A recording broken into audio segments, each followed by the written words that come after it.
Nam Hu-yoon is a novelist who writes a light novel, where the villain of the story is destined to die. One day, after finishing the last chapter of his novel, he receives some sort of letter that transmigrates him into his own story, into the body of the very villain whose tragic fate he wrote. After the transmigration, Nam Hu-hyun finds himself lying on a bed. He's totally clueless about his surroundings, and even his body doesn't feel the same.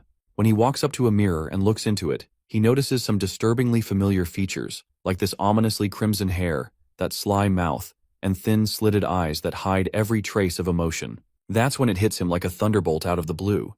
He has possessed someone else's body, and that someone is Arsene Adel, the most powerful villain in his novel. The concerning part is that he is only a few days away from being assassinated. Before we get into all that, here's the context on this villain. Basically, the Arsene family has mixed blood, part demon, part human.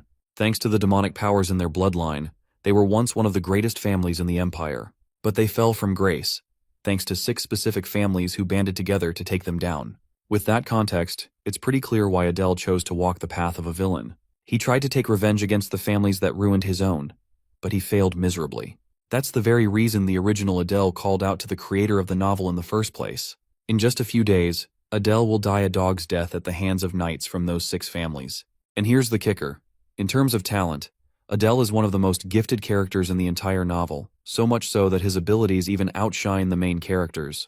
But no matter how powerful the villain is, Hu-hyun wrote the story in a way that he could never defeat the main character. No matter what. Worse yet, Adel currently can't even use his mana. If only Hu-hyun had known the restrictions he put on Adel would come back to haunt him, he never would have crafted a narrative this screwed up.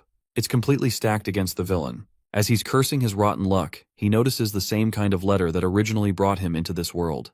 Turns out, it's a letter left behind by the original Adel for Wu-hyun. Bro's hoping it'll have some helpful clues to get him started, but the paper's completely blank. Like literally, not a single word. Then, all of a sudden, letters begin appearing on the page miraculously. The phrase that pops up is a message from the original Adel to his creator. If Wu-hyun wants to know how to use the powers this body holds, Adel wants him to answer with a simple yes or no. Of course, Hu-hyun starts cursing again when he realizes he's actually talking directly to Adel, the same guy who dragged him into this mess. The paper once again insists him to respond with a yes or no. Eventually, Bro gives in and says yes. Now that Wu-hyun's on board, Adel explains that he'll answer anything his creator writes on this paper. Some questions might be free, but others come with a price. The more important the question, the higher the cost.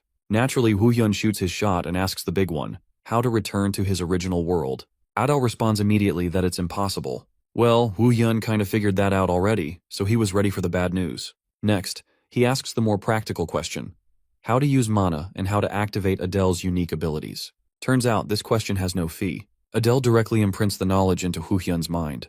The moment it happens, Hu-hyun begins to feel the mana flowing through his body. The first trait of Adel's body is the ability to take away someone's 5 senses, called darkness. The next is the power to restrain opponents using aura, called killing intent. When Hu-hyun activates it, he can feel it working. It makes him a little happier. At least now he can restrain ordinary people, if not trained knights or soldiers. The last major talent he has to learn is Adel's most busted ability, is Position Transfer 1. As the name suggests, Position Transfer 1 lets him literally switch places with an object of his choosing. It's basically the ultimate assassination move. The moment he activates it, some magic mumbo-jumbo kicks in, which is a clear sign that the power actually works. But it's not that great just yet. He can only swap within a 20 square yard radius, which is kind of underwhelming compared to Adel's powers in the original story. Still, if he keeps practicing every day, he'll improve. So, he decides to test it out by swapping places with a suit of armor nearby. The moment he activates it, he vanishes from his spot, and the suit of armor appears there. The swap is successful, but Bro doesn't exactly land smoothly. Guess he just needs more practice. Meanwhile, a group of knights is marching straight toward his residence, ready to claim his life. At the Arsene family estate, those knights finally arrive at their destination. Representing Leon County with his determined eyes, Captain Feltz learns from Adel's servants that the villain is resting in his room. The servants are worried that Adel hasn't even moved for days and he's locked inside. Barging without warning, Feltz and his men confront their target, who is casually enjoying himself as he comments on the captain's brutal mission to eliminate a young man. Without listening to Adel's words, Feltz merely orders his men to eliminate the kid immediately.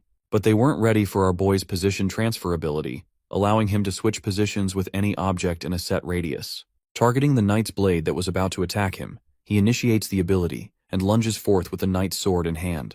His unexpected assault is a successful hit, slashing his opponent and surprising Feltz and his men. Backing away from his first kill, the villain simply awaits for the next person to mess with him. Feltz still seems confident with his numbers and orders his men to attack the guy head-on. The battle ensues, but instead of recklessly confronting them head-on, Adele breaks a window and jumps. Also, using an excellent application of his ability, he first throws the sword into the ground. Then he activates the position transfer ability just in time to replace himself with the sword. This allows him to avoid having to deal with the fall damage and escaping safe and sound. Next up, he needs to escape to the Arson family's forest. As he's delving into the forest, Feltz orders his men to chase after their target to confirm his elimination. Let's switch perspectives to the Arson forest, where our boy is panting, and his legs are trying their best to gain as much distance as possible. The thing is, even if he did escape this territory, our boy knows that only death is promised ahead. That's why, instead of escaping the territory, he plans on using the gate in the forest to access the demonic realm. The demonic realm suffered huge losses because of its war against the humans, so he's hoping that they'll accept his help in the time of need, even though he's a human himself. Though that was his initial plan, Feltz and his knights are already here, and they're sharply spreading out to look for him. Luckily, the villain is still hiding, but he's struggling to find the exact location of the gate. Having a rough idea of where the gate might be, steps on a twig and immediately draws attention with the noise. Feltz is done playing around and exerts his immense power to destroy everything in his path. He's finally located his target, which is bad news for our boy, especially since he's only got 2 more position transfers to use. His priority is to find the gate instead of fighting. But at this point, the author inside of Adele's body is starting to feel unease. That's why he consults Adele's true spirit and asks for the location of the gate. Since this is secret knowledge, it comes with a cost of 100 gold coins or a special relic boasting A rank or more. The author is freaking pissed that he's trying to negotiate something like that in the middle of the time trial for his life. Unfortunately, Feltz's latest attack catches up to our boy, who is sent knocking into the tree. With him down, the ruthless captain prepares his sword, questioning if the atrocious villain truly thought he could live if he ran for his life. Carving an eerie smile on his face, Feltz promises that Adele will meet his end today. Despite being injured, the young man responds with confidence. He did not know much about anything, except for one thing, that he was determined to survive. Realizing that he's at the verge of his life anyway, Adele gets up to use a final measure against his opponent. Feltz finds his persistence annoying, though he respects the half-demon for boasting his pride as the patriarch of his family. In response, Adele reminds him that knights like the captain and his men shouldn't even feel any semblance of dignity when they're out here ganging up on a young child. Bro literally ends his damn life by telling Feltz to switch professions to being a nanny instead. Yeah, that's gonna take some serious ice to cool from. Completely provoked, the captain points his blade at his target, coldly declaring that he will no longer hesitate to be ruthless with his blade. He plans to ensure the sword plunges the kid's heart. Feltz lunges forth to deal the killing blow, not knowing that this exact moment is what our boy had been waiting for. He whips out the special note that he uses to communicate with Adele and forces its contact with Feltz's sword. Maybe you guys don't understand what's going on. Our boy is so smart, he used his opponent's special artifact as the cost to know the answer to his question. This achieves his goal and also takes away Feltz's weapon. Adel's got that happy, "I fooled you, bruh" smile on his face, while the captain's blade disintegrates to nothingness, much to his amazement.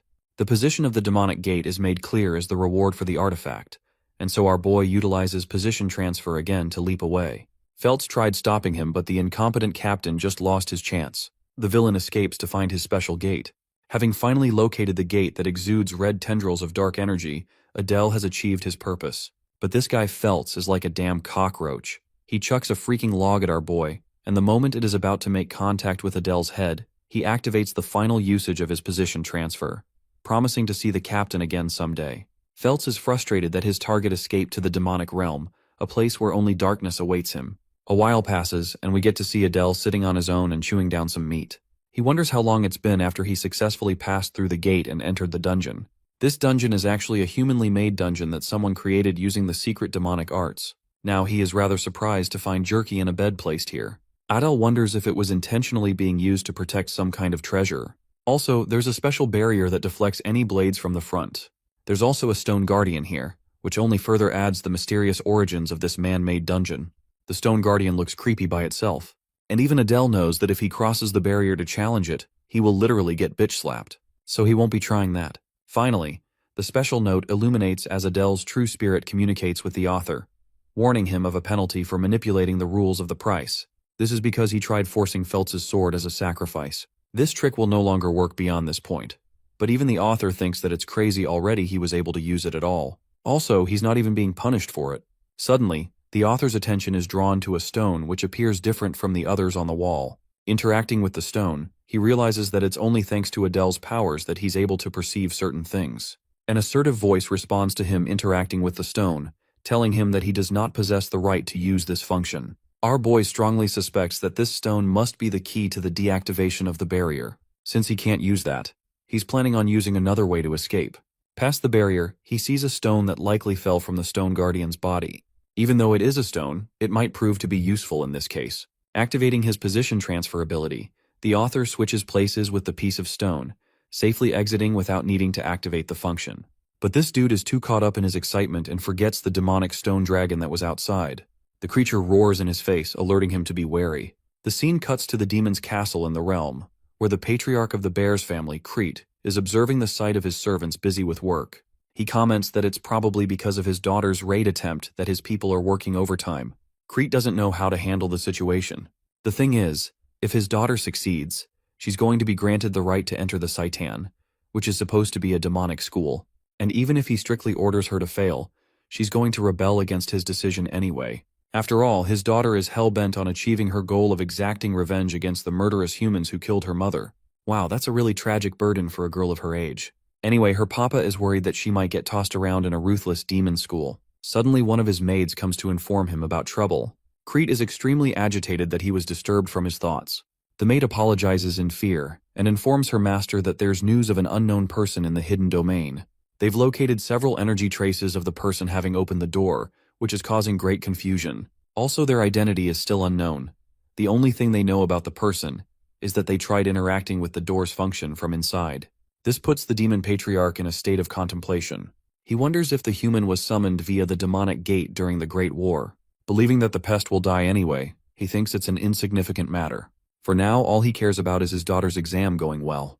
Crete amuses the possibility of achieving a pawn from the human side if things go well for him. Anyway, let's go back to our boy who instantly regretted his decision to exit the domain and teleported back inside for his own good. The dude clearly wasn't expecting a damn wolf to eat him alive. The creature is staring at him from outside, while the author realizes just how bad his situation is. Even if he breaks free of the barrier, it's only going to put him in grave danger. Suddenly, the author is enlightened by a realization. The wolf creature is made of stone.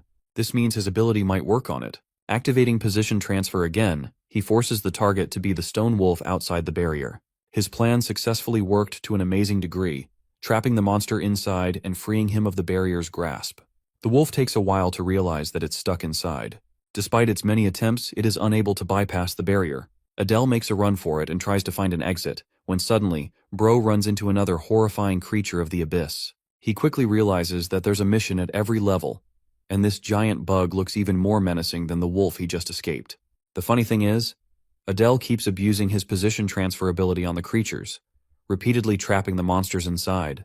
It is because of their inanimate nature that he can abuse his powers to their fullest extent. Having finally reached the final stage of the hidden domain, a voice calls out to him, congratulating him for reaching the final obstacle.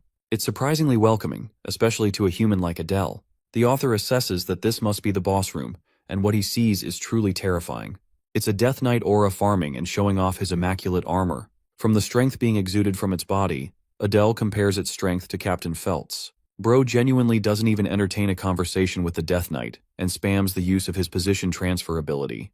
Before the boss monster is even able to finish his sentence, the poor guy is trapped inside the barrier. Adele moves past and finds the treasure box he was looking for. It's different from his expectations, as he didn't expect a special ornament engraved on it. This black dragon ornament actually represents the highest-ranked demonic families. Among them there is the sloth family, lust, gluttony, wrath, envy, and finally greed. The black dragon symbol represents the bear's family, denoting the sin of pride. It's also the same family that Crete leads. Of course, this revelation alone is a threat to our boy's existence. He tests his luck and opens the box to find a way to escape. All he cares about for now is to escape the demon realm. But to his horror, a shadowy mist emerges from the box and attacks his face. The dark energy forces its way inside of him. Pause, not that way, it's just going inside. The comments will have a field day with this one. Unable to handle the dark energy, Adele roars in pain as his human body experiences extreme agony. The consequence is a brutal one, implying that his head popped to 1,000,000 pieces. But apparently that's not what happened because he wakes up later and he's still fine. His eye changed as the black liquid attacked him and gave him the Eye of Superbia, a special ocular ability that increases his dynamic eyesight and only activates after killing an enemy. Now Bro thinks he's unstoppable because he can take on dozens of enemies at once. He's impressed by his decision to come to the demonic realm, and from here on out, he prepares himself for what's to come. Ahead of the chest is a giant doorway. Adele wonders how he should act, because there's going to be tons of forces lined up to seize him outside.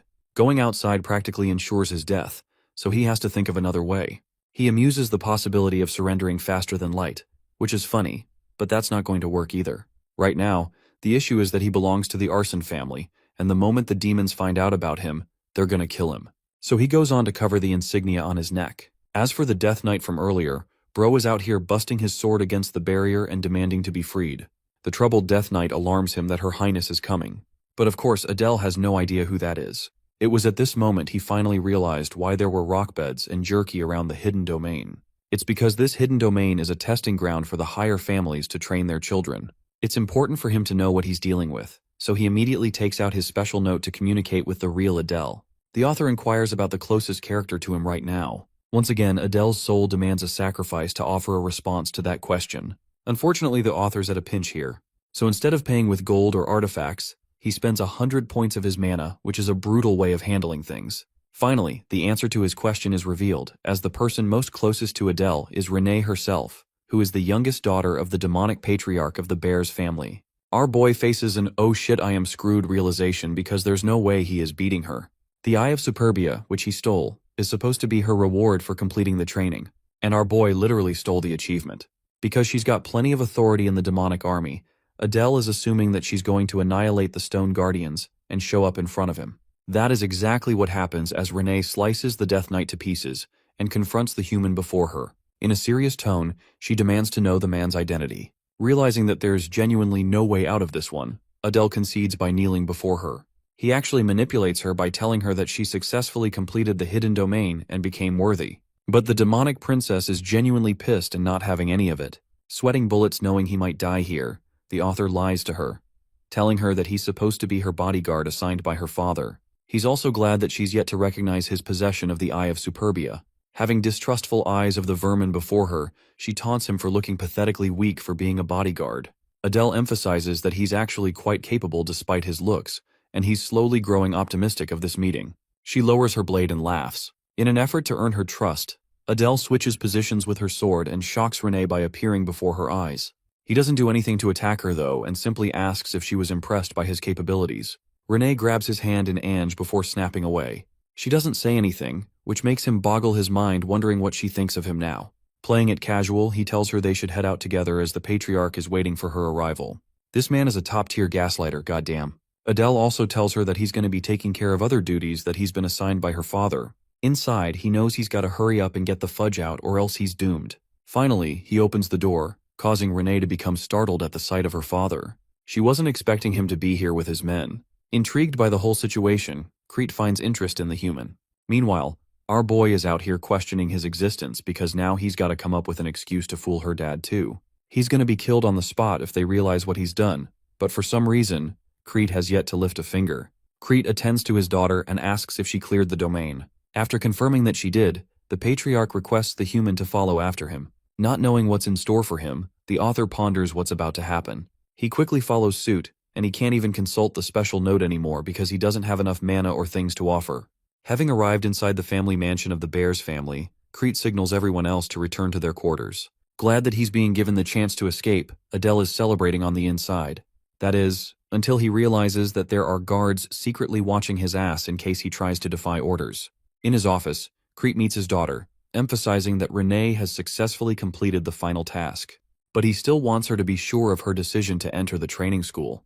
Renee is determined to go and answers yes. Crete goes quiet for a moment, before asking about the human she encountered in the reward stage. Recalling the way he shocked her with his powers, Renee confirms him to be a strong person.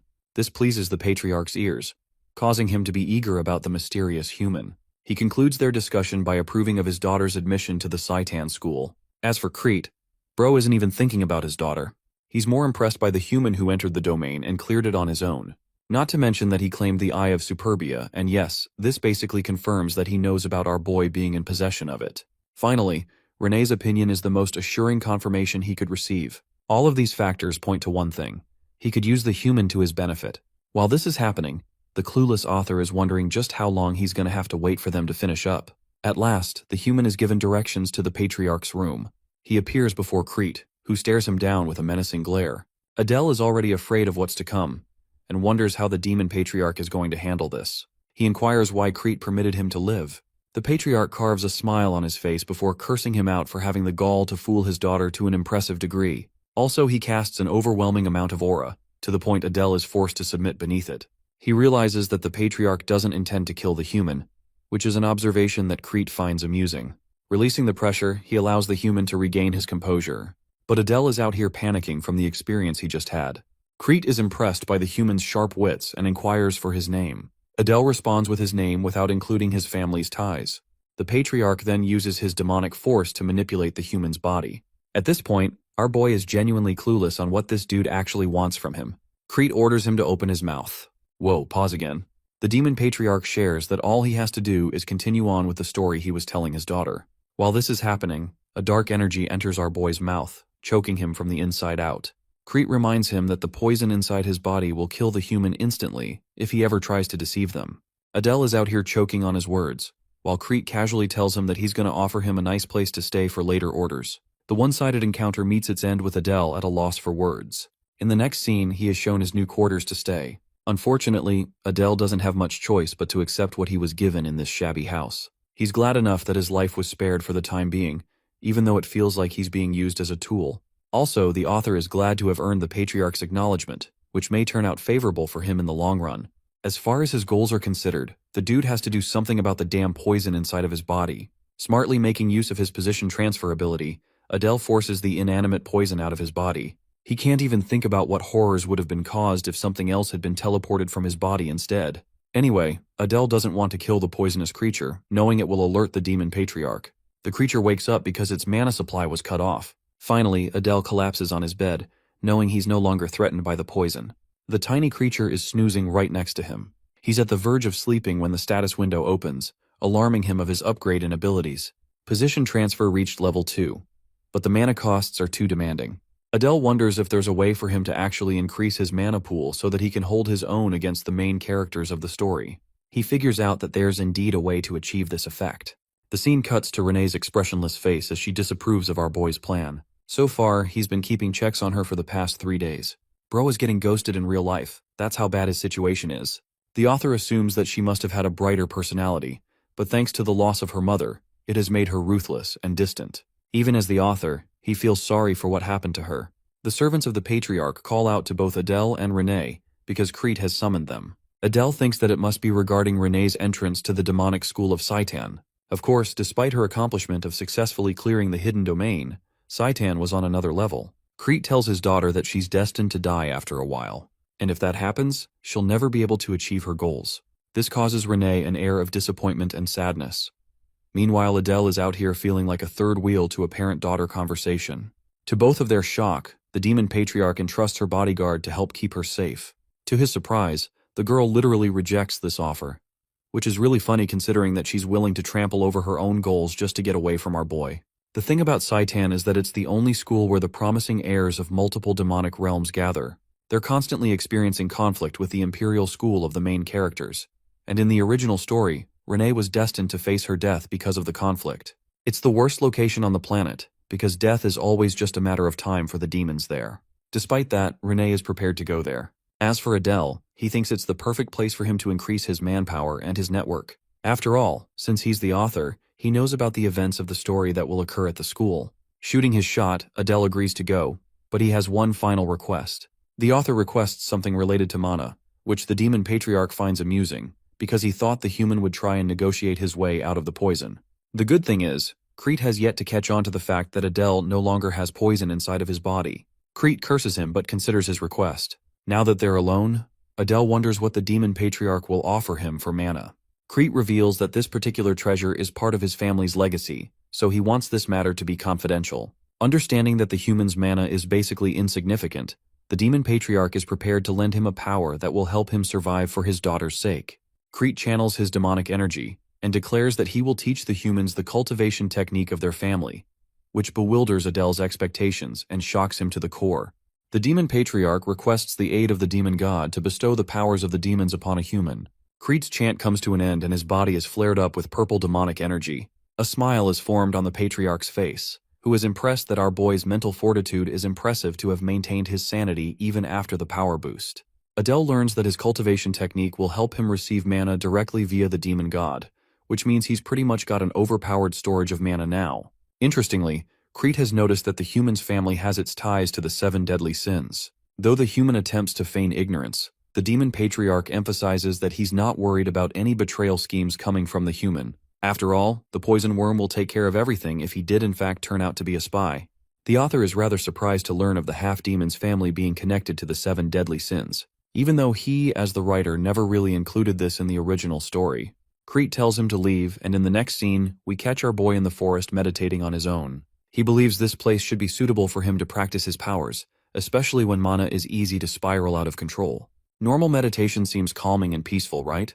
Well, not for this guy. He's getting tensed up asking for the demon god's help, reflecting that he won't be able to use human mana ever again after this. Still, he doesn't have a choice, and has to fight for his survival here. Menacing eyes glare at him from the sky. The demon god deems this human a filthy disgrace, and even goes on to roar at him for carrying the blood of a traitor. It's funny to me how Adele is so sharp and slow at the same time. He's out here asking the demon god if he's truly the entity that governs the demons. In this world, this god is known as the god of pride. Adele asks if he's going to survive this experience. The demon god emphasizes that he would be dead already if he wanted that. But strangely, it chooses not to kill him, because for some reason, it feels an unexplained feeling of kinship with him. That's why it is willing to help humans by bestowing upon them a mark of pride. This insignia is the representation of the god of pride's powers. However, the deity warns him not to lose his composure to such powers as they will make him insane. Adele has now acquired the power of a god, increasing his chances of survival in this hellish dimension. At this point, he thinks his entire body will end up getting covered with marks and tattoos. Suddenly, the author senses the presence of someone spying on him from behind. Renee gets spotted, much to both of their shock. This is really bad for him, because her father clearly didn't want her to know about this. She mutters the words "dark priest," which fly right over his head. Fast-forwarding a month ahead, Adele has been training relentlessly, and his mana supply has tripled in that short period of training. He suspects that he'll have enough mana accumulated to surpass the heirs of all 6 houses of the human realm in a few years. In his current state, he can easily conquer the hidden domain without teleporting. Apart from that, Bro is questioning why Renee has been lately training in front of his house, instead of the training grounds. To satiate his curiosity, he decides to confront her. Thankfully, Renee hasn't been avoiding him like she stubbornly used to. Adele thinks the girl probably misunderstands him as some kind of priest who can communicate with the demon god. After all, they're the only ones who can communicate with the demon god. Thankfully, she didn't overhear the exact conversation he shared with the god of pride. But in this case, being treated as a superior to the demon king's daughter will only increase trouble for him. Addressing her once more, Adele requests that she treat him the same way she used to. However, the girl feels a bit shameful for treating him coldly after seeing his powers. Acting as her bodyguard, he reminds Renee that he's merely following orders, so he too wants to be treated comfortably. Renee decides to follow his words and orders him to fetch her water. Bro doesn't get what she's scheming. Renee emphasizes that she's just following what he said just now by treating him coldly. Adele realizes that this guy is going to have to follow her every word at this point. Dude just can't win here. Having brought her some water, he assesses that he must conquer a domain, but unfortunately Renee is glued to him everywhere he goes. There's the issue of the main character of the story passing over to the demonic realm soon. He doesn't want the treasure of that domain to be lost, because its reward will help him survive Saitan. The author asks about her preparations for the enrollment exam. Renee is a bit surprised he's asking a question like that. Adele reasons that she's going to have to fight the strongest humans eventually, so it worries him to ask. Renee doesn't seem to be worried at all though, stating that she's got everything prepared. Adele suggests she double-check, because it could always end up being a thorn in her path if she forgot something important. Renee is pissed off by his imprecise language. Adele reveals that he's genuinely concerned for her. But this girl is sharp, she's not ready to be manipulated so easily. She quickly noticed that he wants to go on his own in her absence. Bro meets a dead end with his approach, while Renee is out here annoyed that he might be getting bored of her. To calm her down, Adele finally reveals the truth of his interest in conquering a domain nearby. Instead of getting pissed off, she actually goes into a contemplative state.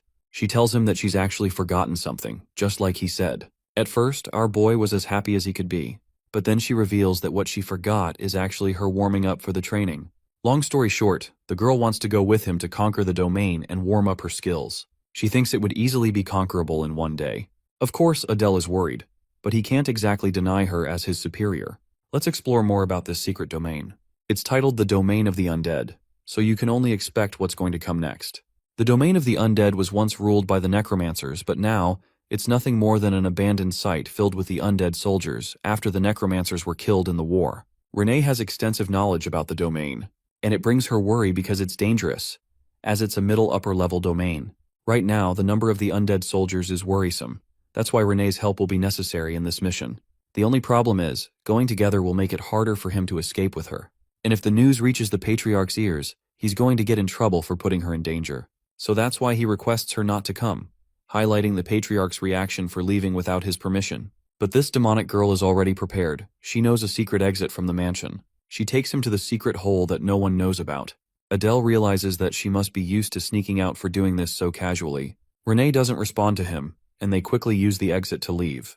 Arriving in a misty mountain range, the duo walks ahead. Adele asks about how long it will take, but this seems to earn an annoyed reaction from her. He realizes he messed up and tells her they'll just go ahead. Anyway, Renee explains that they're gonna have to climb over the mountain, and that will be it. For her, this is easy to say, but for our boy, he's suffering inside. Finally, they're at the desired location. The place is destroyed and abandoned. Renee is out here cursing in her language, while the author believes he's got to hide his family name from her no matter what. Now, since he knows the way inside, the duo digs their way ahead.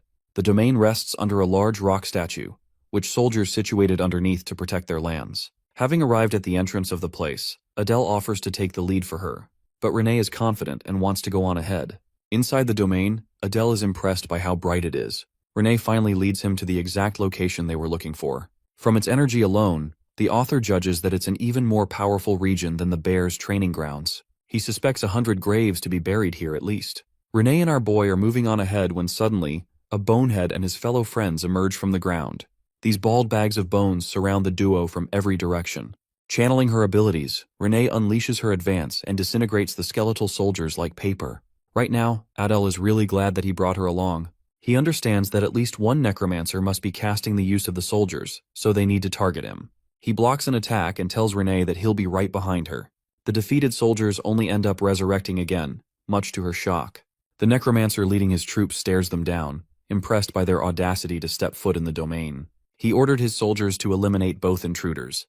This is bad for the duo because the undead soldiers keep on reviving. Adele instructs her to keep on advancing and target the necromancer. As for him, he's busy helping create an opening so she can execute on her goal here. Defeating more of the soldiers, the author tells her that he's got this side covered, so she can focus on her role. Channeling her powers, the demon patriarch's daughter lunges forth to kill the necromancer. The mage summons even more soldiers to stop them, but Adele thinks they need to focus on taking him out quickly. If they can break the caster's orb, this battle will be as good as gone as he can then use position transfer's new ability. Well, their troubles shoot up to 1,000,000 when a goddamn King Kong-sized skeleton is summoned out of nowhere. Adele is worried for Renee, but instead of getting beat like any weakling Manhwa character would, this girl actually ends up defeating the creature in a full swing. She is much more powerful than Adele thought. With this, he activates position transfer to catch up to the necromance, closing their distance. His newest ability allows him to swap objects with each other instead of himself. So he casts Exchange, which relinquishes the orb from the necromancer's grasp and places it directly in Adele's hand. That's all they needed really, because the bonehead mage is basically about to get fucked without being able to cast anything. With the orb crushed and finished, the necromancer is automatically defeated along with his summons. Thanks to their combined efforts, they were successful in taking down the threat. Interestingly, the necromancer's final words are one of gratitude for the human. Adele faces a stark realization. He's the one who wrote the tragedy of this place in his story. And because of that, he really feels sad for his characters, and hopes that they're now finally able to rest in peace. Renee questions if there's anything else for them to do beyond the boss battle. Of course, there's the reward collection. Finally, he'll be able to get his hands on the item he so desperately requires. The item is called the Fang of Darkness, a dagger made from a special steel of the demon realm. With it, it can convert darkness into mana and increase one's abilities in the dark. The second item is a ring called the Eternal Full Moon, allowing the user to quickly absorb mana with moonlight. Adele is quite impressed by the dagger, and realizes that he can max out his darkness trait with this weapon. As for the ring, he doesn't really have any use for it, so he turns to Renee and offers it to her. She's okay with the reward and accepts it. Acting like a gentleman, Adele places it on her finger, causing her to visibly blush from the experience. She quickly draws her hand away, acting cutely in confusion. Our dense protagonist has no idea why she's acting in this manner. Renee, still feeling flustered, feels the effects of the ring coursing through her body. She really likes it. Next up, Adele decides to keep all of the gold from this place. But Bro's dreams are ruined when Renee goes into her killing machine mode and warns him not to be selfish. With the domina finished, the duo return to the mansion right before dinner. Next, they continued to train together, and another month passed eventually. The author was making great progress in the demon realm. He'd acquired just about 1,300 mana, which is comparable to the mid-tier demons in the realm. Finally, the demon patriarch summoned them a few days later, permitting them the chance to enter Saitan at last. The time has come for both of them. They will be going to the capital for the entrance exam. With their preparations wrapped up, the patriarch orders them to just leave. He doesn't even care about a proper farewell. Seeing Renee's expression, Adele realizes she is sad. She simply bows before her father and leaves. Next up, our boy does the same to accompany her. But before he leaves, Crete stops to remind him that he's got high expectations for the human. And this scene is sad in a way the patriarch is wishing a human some hope, but not his own daughter who needs it the most. In the next scene, their carriage is prepared as Crete stares them down from above. The author notices that even demons must have considerate feelings for their children because he can tell Crete really cares about his daughter. Right now, the author may be worried about his future, but he's willing to do whatever it takes to achieve his goals in the demonic school of Saitan. Their journey starts off with a bumpy ride. Ever since they left the mansion, Renee has been scarily quiet.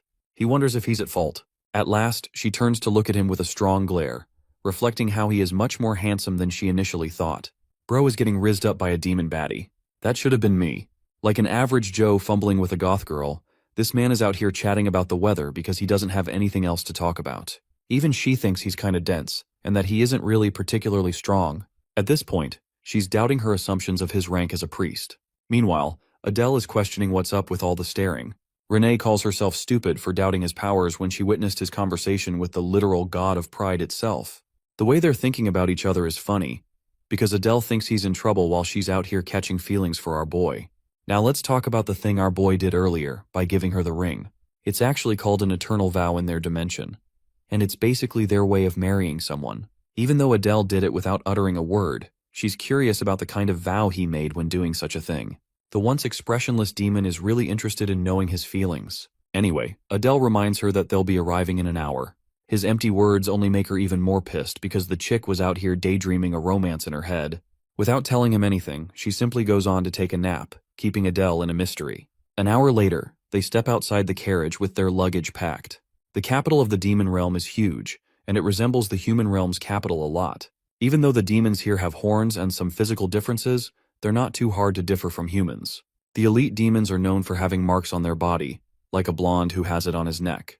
Renee tells him to keep up and he follows suit, asking where they're headed. Since the entrance exam is in 2 days, they'll need to register before that. Since it's in 2 days, Adele suggests touring the capital in that time, but she appears disinterested and doesn't want to travel. Adele still thinks he messed up, but once again, she shuts him down to register for the exam. Recalling the backstory he wrote for her, the author realizes that Renee never left her house because of her mother's death. So she should be feeling freedom here, but for some reason she's appearing disinterested in her surroundings. Anyway, they're in Saitan at last, an incredible university that is triple the size of an ordinary one. The receptionist here is an old man taking care of the registration process. Adele steps up to speak on his lady's behalf, much to the guy's shock as he points out that Adele doesn't even look like a demon to begin with. Even worse, the egghead calls him out for being a half-demon trying to apply to Saitan's exam. At this point, our boy knows that his future here is going to be really painful to deal with. The angry egghead continues his rant until he recognizes the horns of the demonic princess. Renee mentions that she's from the House Bears and that her guard will be admitting along with her. Humpty Dumpty follows her words, even though he calls the guard a pathetic half-demon trying to enroll in the best demon academy. Renee is done listening to his arrogant words and reveals a hint of her power for insulting the Bears family. Bro wants to get in trouble for no reason. Just do your job, baldhead. Anyway, Adele mentions his name and house association to House Pixie. And with that, the registration process is finished. To explain why the receptionist is behaving this way, the author internalizes that the half-demons actually ended up banding with the humans in the war. That's mostly why the pure-blooded demons are mad about them. Anyway, with the registration finished, They need to get to their inn for the night. Having located a nice-looking tavern, Adele thinks it should do the trick. But this rich and spoiled brat has her own complaints about the taverns here. Adele reminds her that they don't have her daddy's money to play with, so their options are limited. Crete only parted them with 10 gold coins, which will only be enough for them to live up to a month. After all, House Bears suffered major losses after losing the war, so they can't afford to overspend. The duo heads inside to book a room. Adele does all the talking for her. The funny thing is, Renee gets embarrassed the moment she hears the receptionist asking if they want to share a room, because it implies the birds and the bees, and I don't think that needs more explaining, folks. The dude insists upon having separate rooms. Since they'll have 2 different rooms, it will cost them 2 gold coins in total. It's not the worst deal ever according to the author. Renee heads upstairs while Adele shares that he'll unpack the luggage while she can rest. Since she's always lived in a giant mansion, the author suspects that it's her first ever experience of living in a shabby place like this. But it is necessary for her to get used to it as fast as possible. As for him, he's gonna need all the rest he can get for the exam ahead.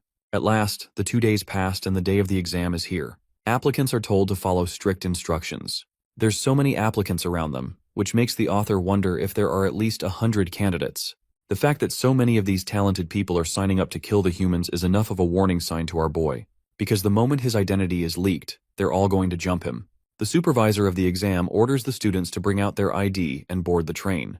It's the last thing he expected in the demon realm. For the demons, they've actually set up dimensional gates to block intruders from entering their realm. Trains are the only way to cross paths in Saitan, and at this point, the author wonders just how large Saitan really is for having a train system installed so easily. The 2 of them board the train and arrive at their destination in mere moments. Finally, they're in front of the Grand Demon Academy. Applicants are told to follow their guide and enter the auditorium for their exam. They walk inside. Adele is left speechless by the luxurious ornaments. Every glance is overwhelming to him. He also notices that only young demons have come to take the exam, which makes it likely that the other heirs of the 7 deadly sins also showed up. Donning full black trench coats, the author realizes that these people must be the instructors. Now, he wants to make a positive impression right away to increase his chances of having a good time in this hellhole. Renee mentions that their exam is about to begin. The doors immediately snap shut, and the once illuminated bright place turns disturbingly dark.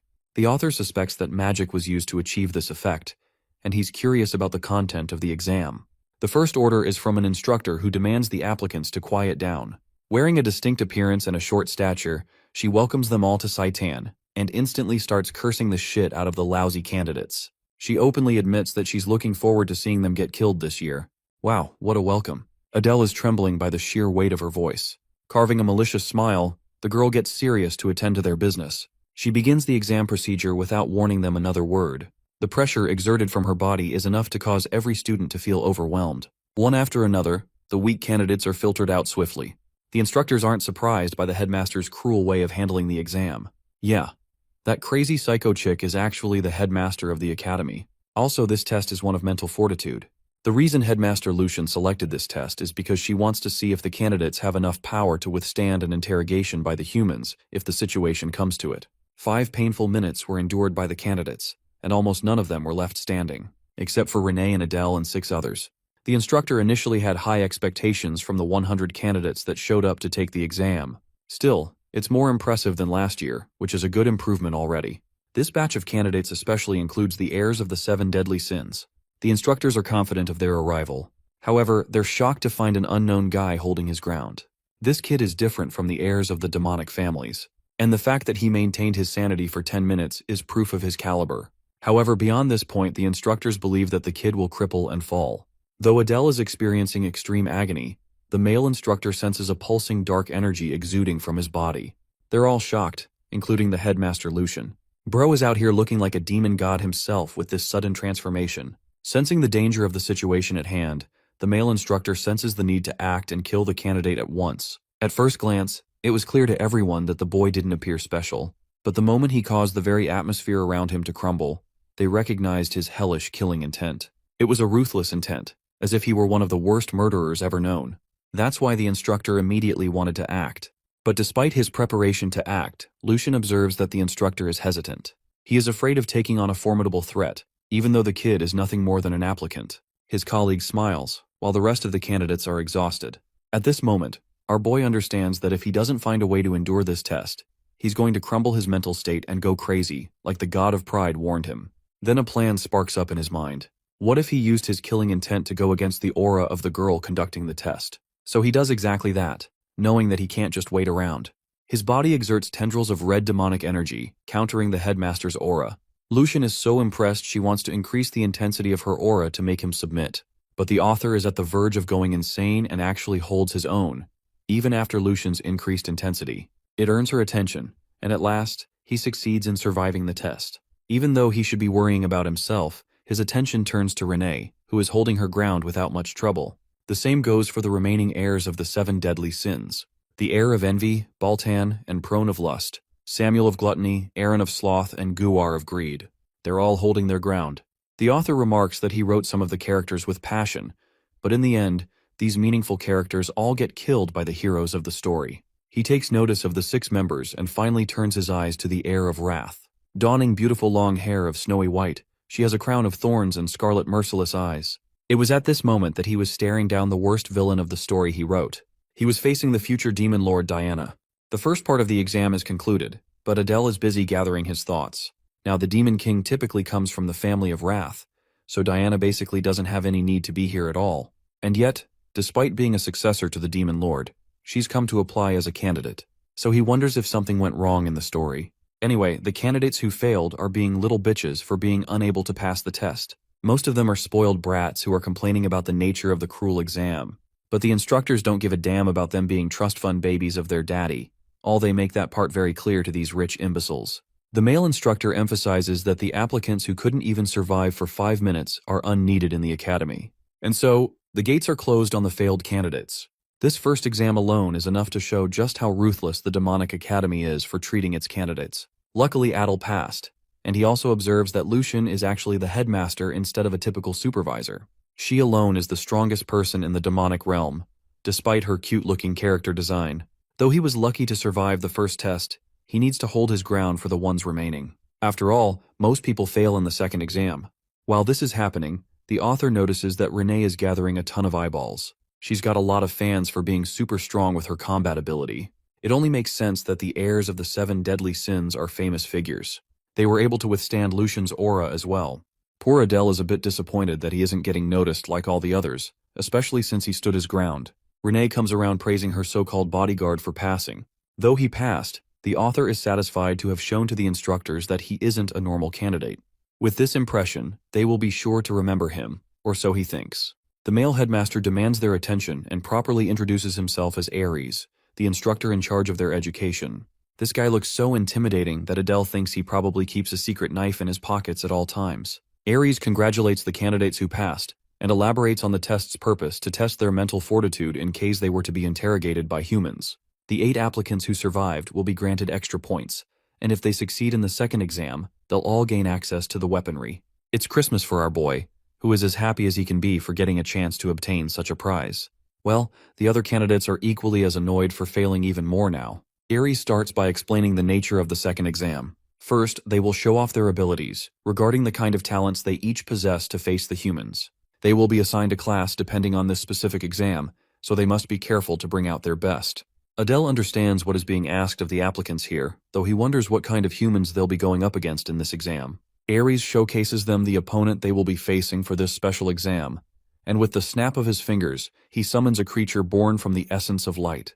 Donning a distinct set of armor and a recognizable sword, Adele immediately realizes that they're about to get destroyed at the hands of the strongest hero among the 6 great human families. It's basically the definition of fighting the final boss of the game while you're at level 2. It doesn't make any sense for this overpowered dude to be here. Renee observes his reaction and wonders if he knows about the guy. Of course, poor Adele can't even reveal that they're gonna go up against Ninai Sel, the head of the Ninai house, and a man closely related to the protagonist of the main story. To make matters even worse, the author internalizes that John Wick's overpowered cousin over here is actually the protagonist's father, the sword saint who stands unrivaled with his sheer talent alone. Some of the candidates are smart enough to recognize who he is, and they've already given up hope to pass this test. It's not a surprise they know about him, since this guy is a one-man army responsible for bringing down multiple demon houses on his own. Of course, even Ares understands that the kids will get massacred in a full-on battle against the Sword Saint. That's why Ninai Sel won't be using more than 10% of his strength in the fight. Initially, Renee thinks this test is about to be way too easy with those odds. But the author carefully reminds her that they're facing a literal apocalypse-level threat inside the body of a human. Even at 10% of his output, the Sword Saint can easily wipe out cities. This makes Adele curious about how these applicants will overcome the exam. He thinks that there must be some kind of criteria in place, and while the information scroll could be really useful here, he doesn't have any money to waste on it. Ares announces that they're going to be dividing the applicants in teams of 4 to take him head-on. To make it even fair for the applicants who scored exceptionally well, the top 8 will all be separated from each other, and the remaining candidates will be assigned at random. Bro is really happy to be included in that list, while Renee is a bit ticked off that her teammates are freeloading off of her. As for Adele's team, yeah, these guys are already giving him hell for simply existing in the same team. Renee gives him a cute tap on his shoulder, gesturing to him to return safely. Adele happily wishes her the same, and that's how 33 groups were formed. Adele was the leader of the last group, and his team members include Kina, Chris, and Sanchez. He doesn't recognize a single one of those names as the author, which means they're pretty much NPC characters without any specialty in moving the plot. Kina and Chris are really nice and greet him well, but Sanchez appears to be a stuck-up emo bitch with issues. He immediately attacks our boy with his words, shaming him for being a half-demon. The situation is so bad for the author that even the NPC trash characters are out here grilling his ass. Anyway, he ignores it and encourages the group to do their best. First off, he wants to clear off some roles for his team. So he starts with Chris in an effort to know about their abilities and skill sets better. Chris cooperates nicely, showcasing his mana transformation ability to morph a triangular prism into armor and sword. Though his abilities lack high killing intent, they are versatile and can be used in a number of ways. This is a really good sign to Adele, who wanted this kind of teammate. Kina is next and explains that she's a support player instead of a damage doer. With her powers, she can amplify the speed of her allies by offering a prayer to the demon god. After casting her buff on Adele, she feels really exhausted, but our boy teases her by making light of her ability. Anyway, this is really bad for him. The chick's buff is practically weak as hell, so he's got no idea how she managed to pass. Last up is Sanchez, who showcases his rock-type enhancement ability. Bro is out here turning into Super Saiyan Brown. It's not bad for a tank-type fighter. At last, Sanchez demands the leader to show his abilities. Tossing a ring in his direction, our boy casually teleports up to him with godlike speed, stunning Sanchez as he could have killed him at any second in a real battle. Kina and Chris are really impressed by their leader's unique teleportation ability. In his mind, the author willingly chose to keep the rest of his powers a secret, because he just doesn't know what they're going to be up against in the future. As for their team formation, he wants Chris and Sanchez to prioritize defense. He will take the center and Kina will support from the rear. That sounds like a good enough formation for the test, so they all agree in unison. And with that, the second exam is about to start as Ares calls the designated teams to step up. Group 1 is first in line. The author is impressed to find the candidates possessing blazing eyes of determination, even though they were going up against the Sword Saint. Well, not that it matters, because the moment the exam begins, it also ends in that very small instant. Group 1 is decimated, and not even Adele could see the Sword Saint in that small duration. Ares calls for Group 2, which also gets annihilated. Group 3 meets the same fate, and upon calling Group 4, the candidates rebel against the nature of the ridiculous exam, calling it rigged from the start. Ares excludes the 2 complaining candidates from the test, and asks the remaining 2 members if they want to still participate. Adele notices a blonde kid actually going forward with the exam, despite being handicapped. And it is at this moment, he reflects that this must be the hidden part of the puzzle to succeed in the second exam. Group 4's test initiates with the 2 kids facing the Sword Saint. The outcome of this battle is already decided as both of them are defeated in an instant. Now if he used real aura, they would be in pieces. Even our boys' team is doubting their abilities now. Sanchez is practically shaking in his boots. The Sword Saint continues to annihilate the groups until Group 10 steps up and immediately forfeits. At last Group 20 is called and all teams until 30 are wiped out from there on. Not even one of them could land a proper strike. It was a fight against an unbeatable opponent. To his shock, one of the candidates actually blocked one attack. Interestingly, Adele noticed that fights are getting longer and longer because of the skill difference for each group. Now, he is even more certain of the passing condition for the test. Their team is a bit scared because they're about to go up against him soon. Of course, our boy tells them about his genius plan. He's figured out the criteria of the test and believes that they should fight and persevere for as long as they can.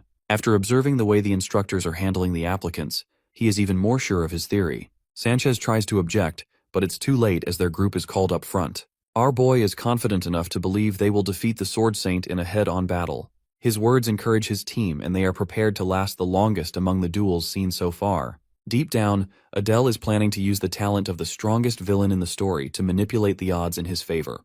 The fight begins with an interesting formation of Chris, Sanchez, Adele, and finally their support. Since he doesn't have much information about the Sword Saint compared to other characters, he wonders what they should do in this difficult situation. He tells the team to get information as the Sword Saint unleashes his first strike. Our boy roars to inform them ahead of time, but with a single swing of his blade, the barrier shield is shattered, and even Sanchez can't block the attack.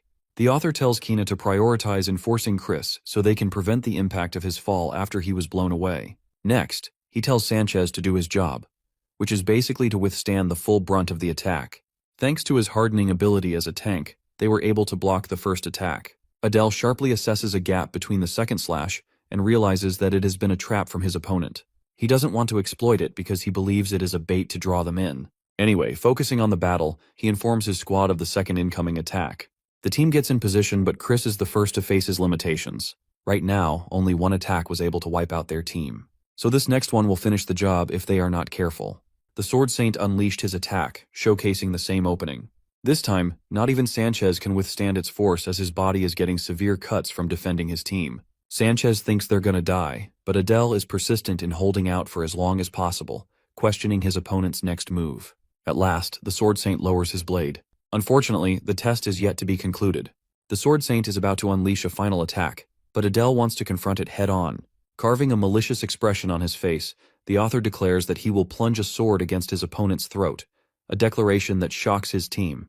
The Sword Saint prepares his final attack, and Adele tells Sanchez to withstand the blow without Chris's intervention. It's a crazy idea, but Adele knows what he's doing. The Sword Saint practically demolishes Sanchez's armor and sends him flying toward the ceiling. It's at this moment that the author utilizes position transfer to switch places with Sanchez, and in the small opening he was given, he activates position transfer again to concentrate on his opponent's sword. After terminating the blade from his hand, he targets the Sword Saint head-on, aiming to drive the black dagger against his opponent's throat as a final checkmate. The attack shocks the rest of the instructors, but unfortunately for our boy, he still misses to land the clear hit and gets kicked so hard that he chokes out blood. Still, being a persistent opponent in this battle, the author activates his darkness trait to engulf their surroundings. It's only thanks to Chris's barrier from earlier that he survived the kick, or else his body would have been crippled. Though his attack failed, he successfully trapped the Sword Saint inside a barrier without a trace of light. In this void, he has the clear advantage with the Blade of Darkness in his hand. In a place like this, it basically has limitless attack potential, so he is confident in his approach. Or so he thought, because the Sword Saint menacingly turns back and shoots him a glare, before appearing right before his eyes for another attack. Even Adele thinks he's facing a monster more demonic than any demon. But luckily, thanks to his control over the dark, he pulls the dagger from a blind spot and targets his opponent. This time, the Sword Saint failed to anticipate that our boy could cast hundreds of dimensional daggers. He activates the skill as it pierces the Sword Saint's body like projectiles, impaling him throughout. The state of the Black Void confuses Adele's teammates, while Ares realizes the fight is over. From the shadowy mist emerges one warrior standing and one defeated on the ground. Adele is the victor, and his performance has left the candidates speechless. His strategy worked, and even impressed one of the heirs. His teammates come rushing to him for his brilliant plan. Our boy is smart, and doesn't dive into the details of how he beat the Sword Saint. As for Sanchez, the poor guy is in a terrible state, but he's being helped out by the instructors. To his teammates' surprise, the exam isn't over. As Adele explains, they have to execute one last step. Plunging the blade deep into his opponent's body, the author showcases his ruthlessness to the instructors, even amusing the heirs. Fran thinks he's quite impressive for being a half-demon. However, she thinks he's still naturally inferior to pure bloods. Her words just now piss the heck out of Renee, who is releasing a murderous aura to signal her response. Fran wonders what's causing the bear's princess to act up with such viciousness. It sends a chill down her spine. The 7 deadly sins are already working their way, trying to intimidate each other for the sake of rivalry. Fran's servants are lousy simps who think she will win against Renee. Back to Adele, he notices Renee radiating bloodlust and wonders what's up. But that's not important as the instructor Ares approaches him and questions if the boy knows why he's here. Seeing his nonchalant response, Ares turns away, reminding the boy that he will be keeping close watch over him. Adele is a little disappointed he didn't get praised or something like that. Right now, a battle between Renee and Fran is being set up. Adele wonders about the identity of the demon Renee is facing. From Air appearance, he realizes that she belongs to the House of Lust. But it doesn't make any sense that she's challenging Renee of all people. The author admits that he's naive for only writing deeply about his human characters and neglecting his demon characters. Franz sees the half-blood from the distance and calls him out for it. Bro wasn't expecting that, but this crazy chick makes it even worse by ordering him to become her slave. Hearing that, Renee gets even more fired up to kill the bitch, and she dives in to unleash her first attack. Seeing her guard being disrespected by the embodiment of lust, Lady Renee charged forth with her blade drawn. She refused to give Laurel Fran any time to respond. The two would have clashed if it wasn't for the instructor's meddling. He warned them that unnecessary quarrels inside the Satan campus are strictly forbidden. If they want to slice each other up, they should resolve their conflict outside the school. The students watching the fight were taken aback. If Ares hadn't intervened, something bad could have happened to two of the top prospects from the Seven Deadly Sins family. Renee promptly sheaths her sword with a scoff as Laurel shivered. With a concerned smile, Adele checked on his boss. She stared at him blankly as he gave her a heads up to take the stage. Instead of joining her group to take the test, Lady Renee pulled out a handkerchief and wiped Adele's sweat instead. She gently cleaned his face and complimented his good showing. It should have been me, not him. Lauren still hasn't learned her lesson and criticized Lady Renee for acting too close with a half-demon. Adele ignored her racism and was just glad that he was being treated a little better after passing the test. Looking him in the eye, Lady Renee asked if he hid his strength during the trial. Adele was confused. He had to risk a lot just to land his attack earlier. Finally, Group 34 was called to the stage, and Renee calmly made her way while promising to keep Adele's secret. She must think that he's an all-powerful priest from the family. With Lady Renee out of the picture, Laurel Fran swooped in to mess with Adele once more. Upon hearing what his name was, a sly smile appeared on her seductive face. She didn't appreciate being interrupted earlier. Emanating an intoxicating aura, she ordered Adele to leave that bear as skank and serve her instead. Laurel thinks her appeal can steal this nobody guard so she can avenge the humiliation from earlier. I know some of you would have folded. Wholly unaffected by her bewitching ability, Adele nonchalantly dismissed her and turned his attention to Lady Renee's performance. While she throws a childish tantrum, he focuses on the stage. Adele has high expectations for the children of the other Seven Deadly Sins family, but he's rooting for Renee. The Sword Saint had been rebuilt, leaking a bone-chilling aura around his attack range. It's an intense standoff, and Renee is not faltering in the slightest. Instead, she took a step forward, ignoring the three nobodies in her group completely. Her actions piqued even the future Demon Lord's attention. The air of envy, Balton laughed at her boldness. Adele, on the other hand, felt his alarm bells go off. Logically speaking, walking up to the Sword Saint is a death sentence. When the two were just inches apart, the aura showdown began. An old man and a young lady faced off to see who could aura farm better. After what seemed like forever, both of their expressions twisted with ferocity.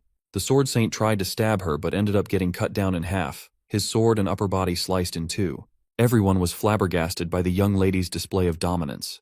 Without wasting another second in this stupid test and sparing another glance at his victim, Lady Renee quietly walked back and was welcomed with cheers. Even Instructor Ares was visibly pleased with her showing. Perhaps the most surprised of all was Adele. The Sword Saint must have sensed how good of a fighter she was and didn't dare to swing at first. Like a real stuck-up loser, Laurel scoffed at Renee's performance. Curious, Adele asked the heir of lust if a team comprised of Seven Deadly Sins heirs could defeat the real Sword Saint at full power. She laughed and answered that no life form can defeat the real Sword Saint as of now. Maybe if the previous Demon King was still alive, they would stand a chance. Besides, anyone with eyes would know that the pathetic fake they're using for this test is far weaker than the 10% power the instructors claim it has. Adele just realized that he had a ton of trouble with a fake with not even a tenth of the real deal's power. He created this world, but he's far too ignorant about the demonic realm. Still, the anticipation is beating in his heart. The remaining groups that are about to be tested are all led by Seven Deadly Sins heirs. Maybe they were fired up by Renee's performance, but the other heirs also showed why they are who they are. Every one of them trashed the fake Sword Saint convincingly, so it's hard to gauge the difference between the different families. But Adele knows the top two of this batch, the two who will go on to become major characters in the future. Once everyone had their turn, the entrance exams finally concluded. After gathering everyone in front of the podium, Instructor Ares announced that everyone who had the balls to participate in combat, regardless of the result, got a passing grade.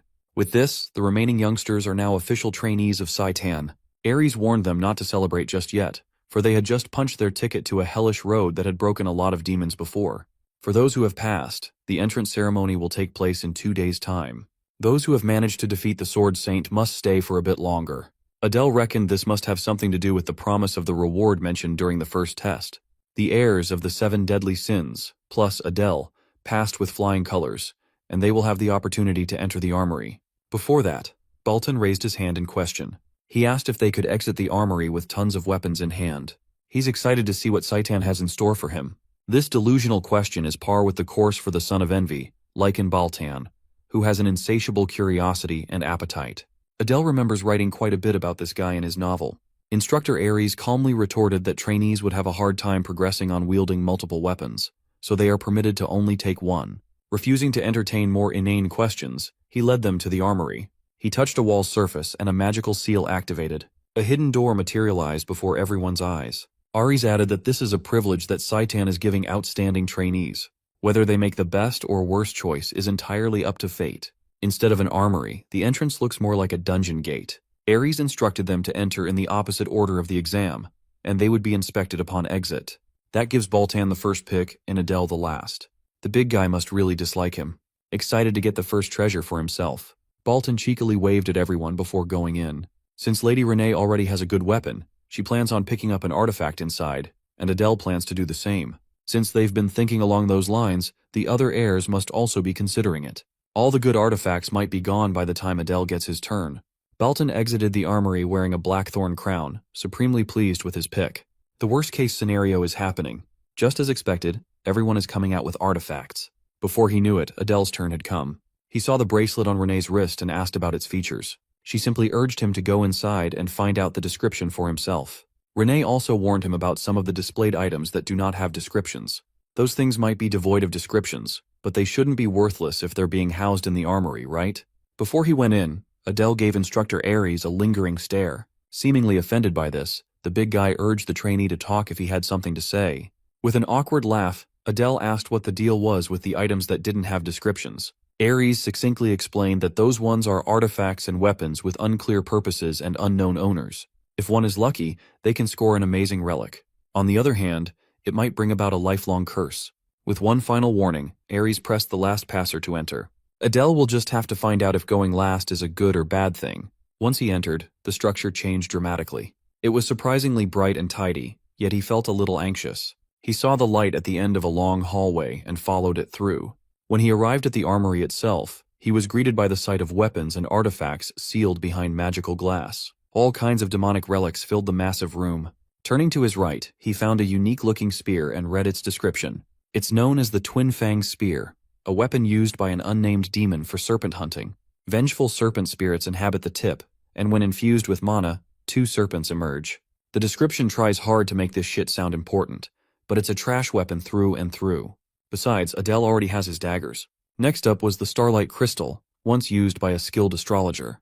When injected with mana, the user can borrow the light of the stars to illuminate the surroundings. It's practically a glorified flashlight. That's a pass, especially now that Adele is investing in the dark element. Seeing an empty magic case, he curiously looked at the description of the item that used to be housed inside.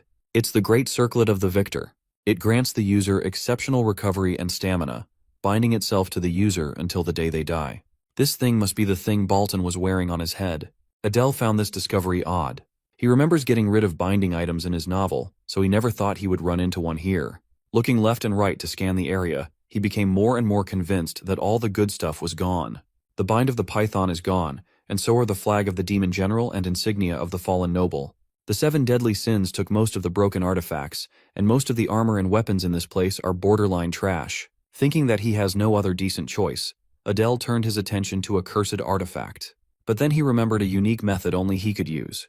Pulling out the magic paper, he steeled his resolve to spend a bit of gold. Turning to a broken sword without a description, he asked the page for information. He was prompted to pay with either an artifact above the relic grade or 100 gold coins. Before pulling out his savings, he realized one more thing. Testing out his burgeoning idea, he turned to a damaged scroll and did the same thing. This time, he was asked to pay at least 50 gold coins for more info. Since the scroll gauges importance by cost, he doesn't even need to pay up. He just needs to go with the item that extorts him the most. There is a total of 7 description-less boxes, and he quickly scouted them. Information for the eagle-shaped black stone costs a single gold coin. It's an obvious dud. Since it's just 1 gold coin, Adele didn't see the harm in spending a little. He was met with the eagle's function. It exchanges the owner's fortune with someone else's misfortune. In other words, it's trash. Adele quickly continued prospecting the unknown relics. Some intel costs 100, and some are in the 50s. None of them are overwhelmingly broken. With only 2 more left to go, he finally found one that cost 300 gold coins, a shoulder pauldron. The page estimates it to be at least a mythical artifact. This thing puts all the other artifacts picked by the heirs into the dirt. Just as he was about to pull the trigger and pick the pauldron, his attention was inexplicably drawn by the last descriptionless item he had yet to scout. He felt the strange feeling of being watched even though he was by himself. The artifact is in the form of an unassuming necklace. Something tells him that Adele's sharp senses are tingling. So, he pulled out the magic paper and asked for more information about the strange accessory. The page glowed with bright light, and it flew on its own, emanating a blinding light. The cheat paper displayed a single sentence in response. You must offer a god. This thing must be at least legendary if it demands a god for a sacrifice. Just when he thought he was doomed, he had been blessed instead. Upon thinking about this a little bit more, he realized that he was jumping the gun a little too early. Right now, he's not even associated with a minor god, let alone the demon god. For now, he decides to try infusing a bit of his mana into the mysterious necklace. After waiting for a few seconds, he was met with complete silence. It was frustrating. He has something extraordinary in front of him, and he has no idea what it's capable of. Racking his brain, he tried some more tricks using the paper, hoping to scam a bit of information by framing his questions differently. However, no matter what he asks, as long as it relates to the necklace, he keeps being prompted to offer a god in return. He's finally beginning to concede getting a lick of free info. Nevertheless, he took the risk and picked the bejeweled necklace as his reward. Regardless of function, he's certain that he got the most valuable thing in this armory. Upon equipping the accessory, he opened his status window to check for any changes. Just as he expected, an unknown trait that wasn't there had popped up. He'll just have to take his time figuring out what this thing really is. When he exited the armory, Instructor Ares questioned him about his odd pick. He truthfully explained that he picked an item without a description. When asked if he had any insider info, he honestly answered that he didn't. Technically, that wasn't a lie. Adele just can't think of a decent reason why this seems to hate him so much. Finally, the big guy conceded.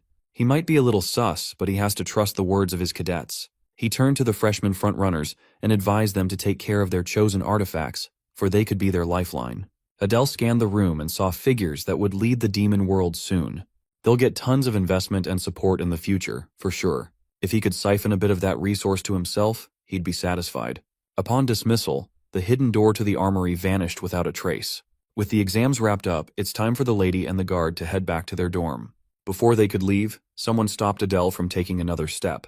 The smiling Baltan came up to him to apologize for his previous rudeness. He properly introduced himself and extended his hand to shake their beef out. This came out of nowhere, but Adele was not one to turn down politeness. When he took Baltan's hand, he realized that this guy was the farthest thing from polite. He immediately locked Adele's hand in a death grip, a mischievous grin on his face. Adele felt a sharp and crushing pain coursing through his hand. Baltan is the type of guy who doesn't give a damn about weaklings.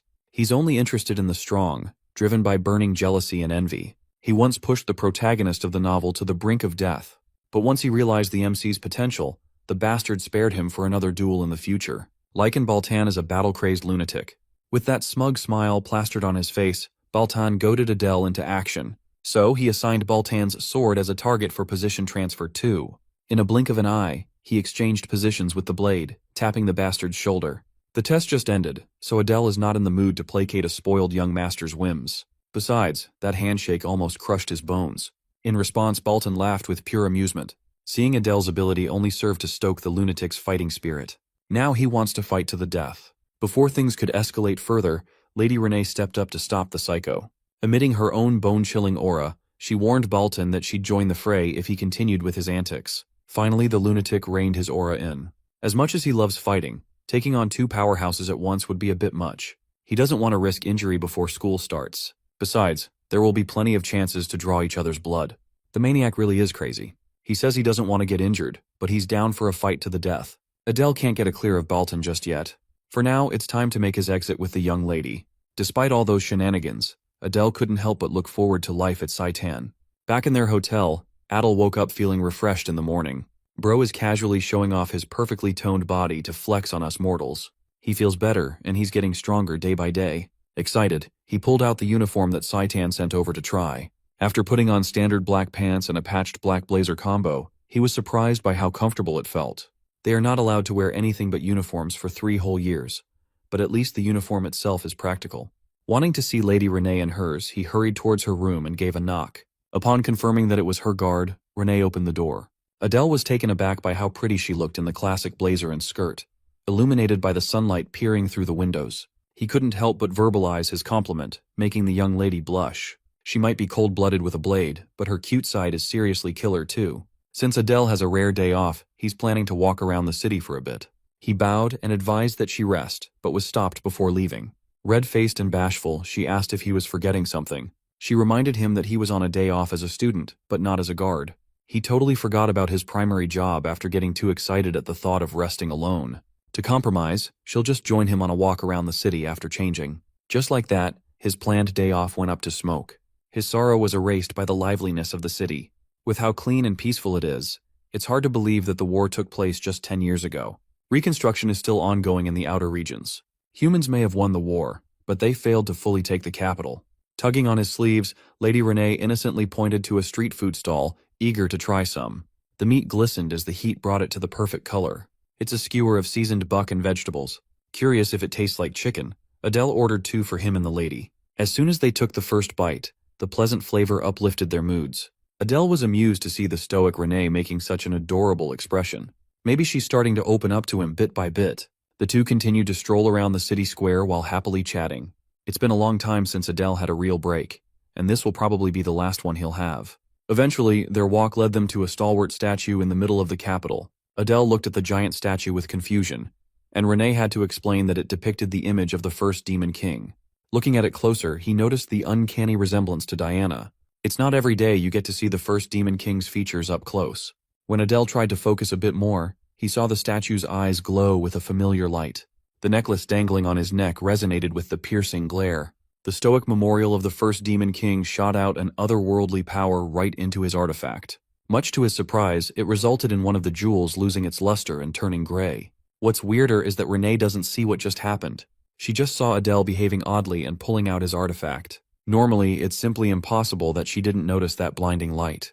But based on her confused expression, she really had no clue. He remembered the page asking him to offer a god for information. Now he just discovered something significant in the most unexpected place. He's certain that this artifact is somehow connected to the first Demon King, firing him up to investigate further. With that, their walk around the city had concluded with Adele bursting with curiosity. The next morning, they headed straight to Saitan for the entrance ceremony. The headmaster and instructors stood on stage, facing around 100 new students in the auditorium. Adele can overhear the freshmen calling the headmaster a little kid, even though she's a monster who can crush them without lifting a finger. Some even find her cute. They are calling a child covered in tattoos cute. Some of Adele's batchmates need to investigate their hard drives. Suddenly, she shot a sharp glare in the direction of the scandalous students. Adele made a mental note of the possibility that she could read minds. With Instructor Aries' shout that shut everybody up, the entrance ceremony started. The headmaster gave a run-of-the-mill speech, and the atmosphere settled down. With the opening speech out of the way, the oath-taking for the top cadet and the runner-up commenced. As expected, the accolades went to Diana and Baltan. Looking at Lady Renee, she seemed unfazed that she didn't get the top spot. It makes sense, considering that her sole reason for enrolling is to take revenge on her mother. She doesn't give a damn about competition. As for Adele, he has his own agenda, no matter what anyone says. On the way up to the podium, Belton shot him a challenging glare and a cocky smile. Adele chose to just ignore him. Getting caught up with that maniac will be nothing but bad news. When the top cadet walked up to the stage, her presence alone showed why she was on top. As expected from someone blessed by the gods, the Demon King's daughter, Diana, is unmatched. The oath of the top cadet to wipe their disgrace and rebuild the demonic realm echoed inside the auditorium. Everyone could feel the rage from those who lost their homes and families at the hands of humans. If these demons find out that Adele is from the arson bloodline, the worst-case scenario would be torture for an eternity. With the entrance ceremony concluded, Instructor Aries directed everyone to check their assigned classes on the bulletin board. Everyone lined up neatly to find their names on the board. Upon scanning the assignments, Adele found his name under Class A. When he looked for Lady Renee's name, a tear almost ran down his cheek. Thankfully, his boss is assigned to Class C. He tried to appear upset, but the smile on his face gave his mood away. She asserted that he's still her guard, and he must drop everything when she calls for him. Pleased with the semblance of independence he just gained, Adele headed for his assigned classroom. On the way, he accidentally bumped into another student. The kid turned to him with murderous eyes, veins bulging in his neck. The rude kid threatened to kill him and called him a Cerberus-looking bastard. Adele was taken aback by the unprovoked hostility from a stranger. He recognized the kid as the son of Varus, a descendant of gluttony, Samuel. He's pretty strong among the 7 deadly sins. The kid is picking a fight even though he's at fault. Trying to avoid any mishaps on the first day, Adele apologized. Samuel is one prickly freak with an extremely punchable face. Aside from Lady Renee, it seems like the children of the 7 deadly sins are all freaks. Adele can only pray that he won't be stuck with Baltan in Class A. In the faculty room of Saitan, a heated meeting was underway. Instructor Idea was protesting that she should be respected as a proper instructor of Saitan. Instructor Aries argued that she simply couldn't be trusted to handle a particularly dangerous child, and asserted that he had more experience handling such a case. Idea found it preposterous that this guy was trying to walk all over her to take control of Class A. Mediating in between the two, Headmaster Lucian asked them to pipe down. Idea finds it unfair that she's always being targeted by criticism. To clear the air, the headmaster let Aries speak of his reason for wishing to switch classes with Idea. He simply explained that he was better equipped to handle that trainee, Adele, for he had faced countless foes like that kid on the battlefield before. One look was all it took for him to see that the boy was a natural-born killer. He's the kind who would point his blade at his allies and must be restrained right away. The other instructors think he's overreacting to a half-demon boy significantly weaker than the children of the 7 deadly sins. Aries argued that raw power doesn't define true strength. Adel's boldness and calmness are no less than the best of the heirs. This is why he wants to take over Class A, which is to keep a close eye on the cadet. So, in the end, he's simply saying that Instructor Idea cannot be trusted to handle one standout trainee. Aries is treating his colleague like a kid. Hearing this useless chatter, the headmaster sighed. She leaked a little bit of her aura, forcing the instructors to shut the hell up. While she understands Aries' concerns, switching class advisors now would do more harm than good. However, she also recognized being a bit cautious would not hurt. So she simply tasked Instructor Idea to pay special attention to the Adele boy. With that, the meeting concluded, and the first day of classes shall officially begin. Inside Class A's lecture hall, Adele is sitting quietly while cursing his luck. In front of him was Laura Fran, the heir of lust, already pestering him non-stop. At least being stuck with her would be better than being stuck with Diana. And instead of Baltan, another one of his classmates is Samuel, the prickly brat of gluttony. Laurel conceitedly asked him if he followed her into class when everyone knew that class assignments were random. With a haughty laugh, she arrogantly bestowed Adele the privilege of being her slave again. Look at those horns. Some of you would have folded immediately. While they were having a one-sided conversation, Samuel butted in and threatened to kill both of them if they didn't shut the hell up. Even for a demon, this kid is just insufferable. Laurel did not like his tone at all. Thankfully, she found another target to bother, leaving Adele alone to cry, for this would be his life in the near future. The door burst open and Instructor Idea entered the lecture hall, silencing everyone. Her presence commanded everyone's respect. When she finally got to the lectern, Instructor Idea introduced herself to the cadets of Class A. She also added that people know her more commonly as the Legion of Calamity. That nickname goes hard. Not gonna lie.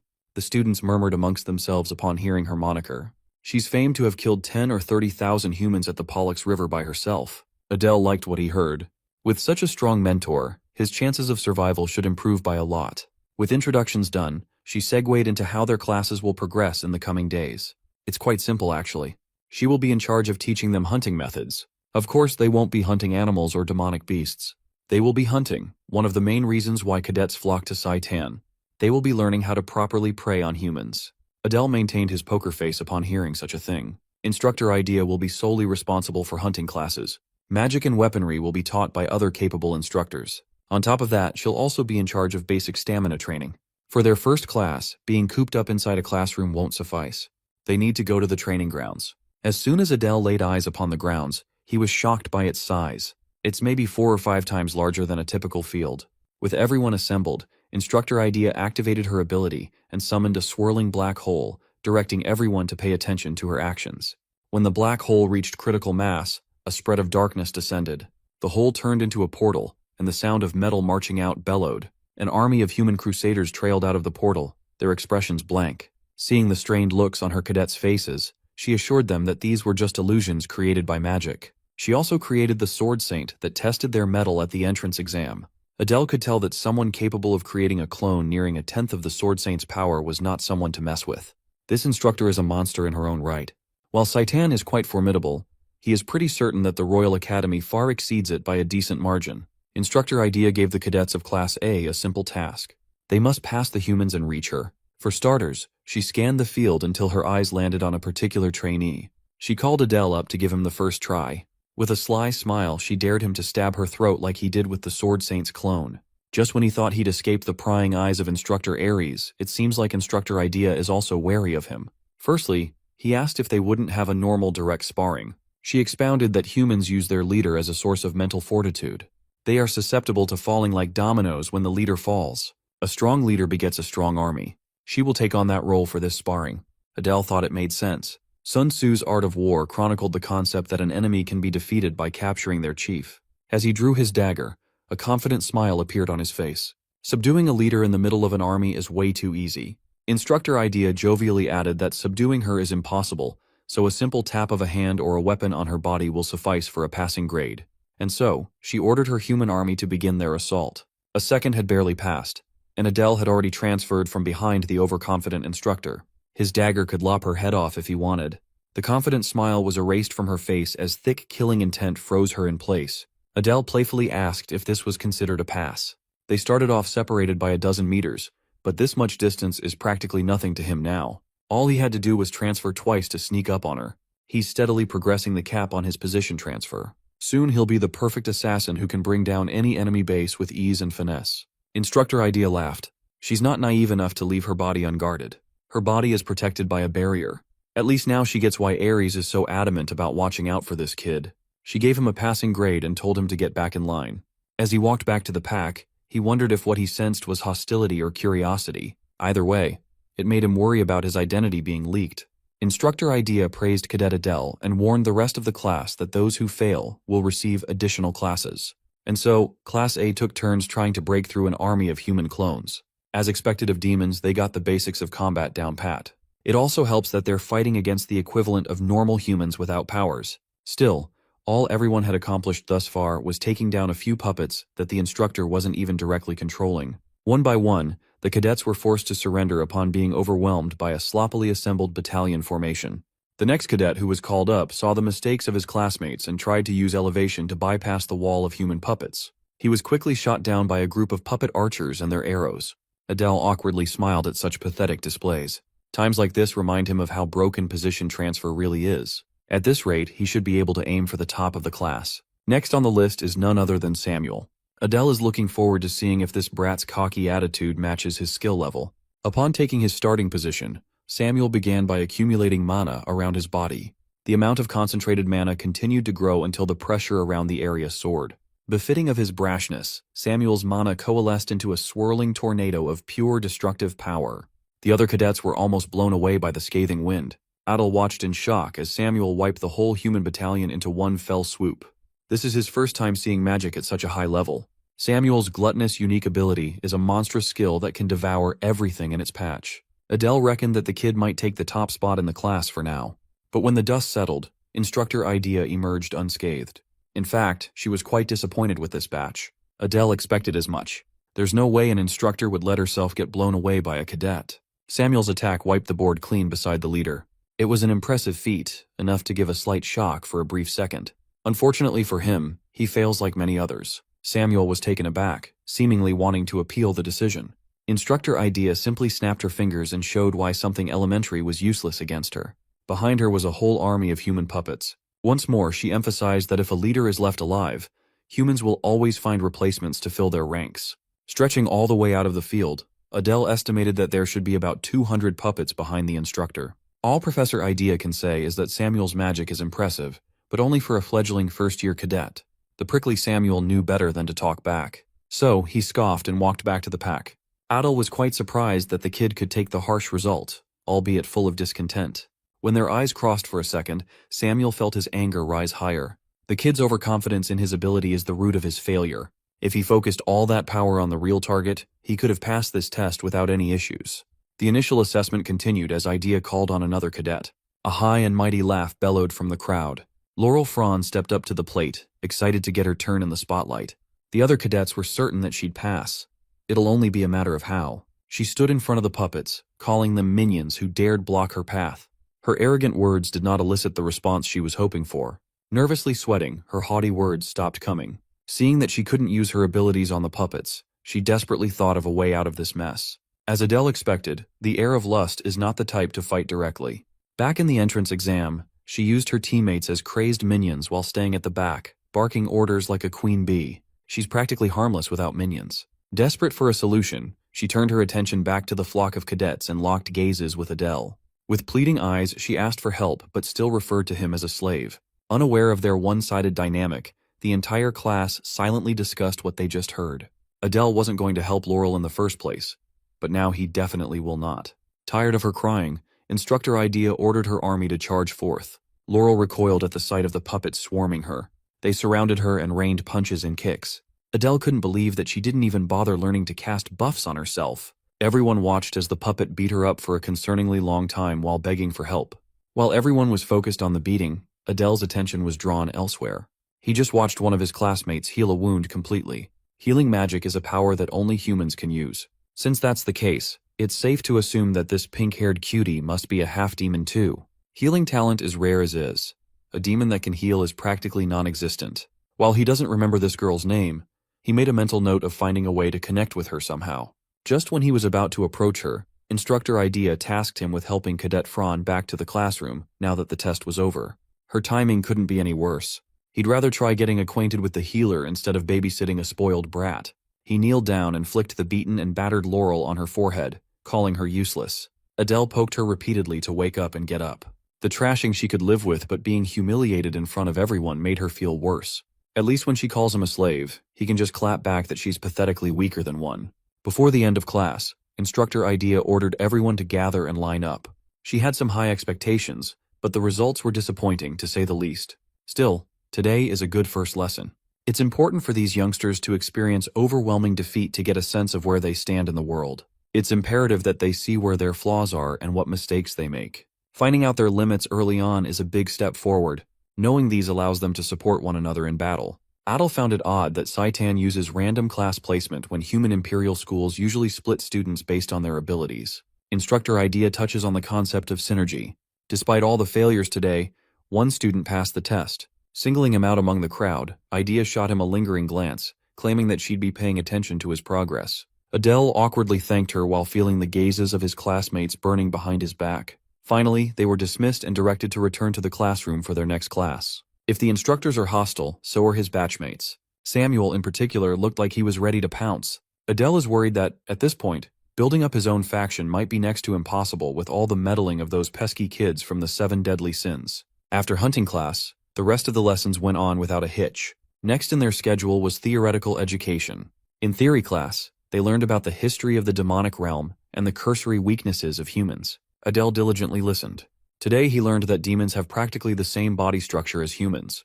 Getting hit in certain parts equates to the same level of pain. Next time, they'll be having a quiz, so the instructor reminded them to study. It was surprisingly normal. Nevertheless, Adele found going through school tedious when he'd already gone through this in his previous life. It's only the first day, but he's already feeling defeated.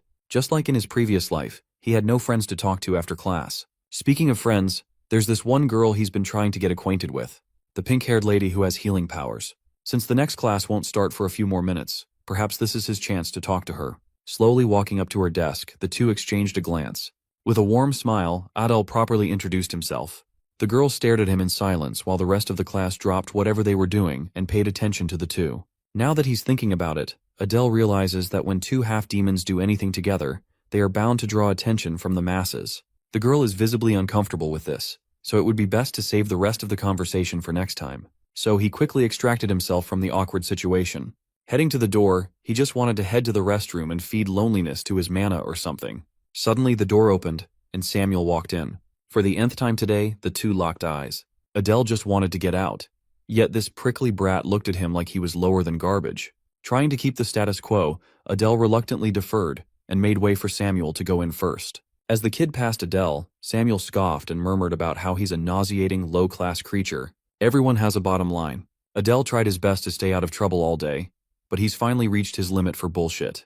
He turned his head and sarcastically praised Samuel's family, seemingly touching on a sore spot. Samuel unleashed his stinky aura and asked him to repeat what he just said. Doubling down, Adele praised the gluttonous family for producing absolute garbage that can walk and talk. Those words pushed Samuel over the edge. Though, to be fair, it doesn't take much to provoke him into unbridled rage. Unlike Balton, who knows when to push and pull, this dumbass cannot control his pure hatred and hostility. If this kid is going to get in the way of Adele's plans, then it would be better to just take him out of the picture right now. Samuel contorted and shaped his mana around his body, forming a spiky armor. Adele was unfazed. He thinks that he should be able to get away with blowing an arm off if he frames the incident properly. But before the two could collide, the instructor for the next class had already arrived without anyone noticing. After dispelling their raging auras, the slick-backed, glasses-wearing instructor smiled kindly and politely asked everyone to take their seats. Both Samuel and Adele didn't even sense the instructor entering the room.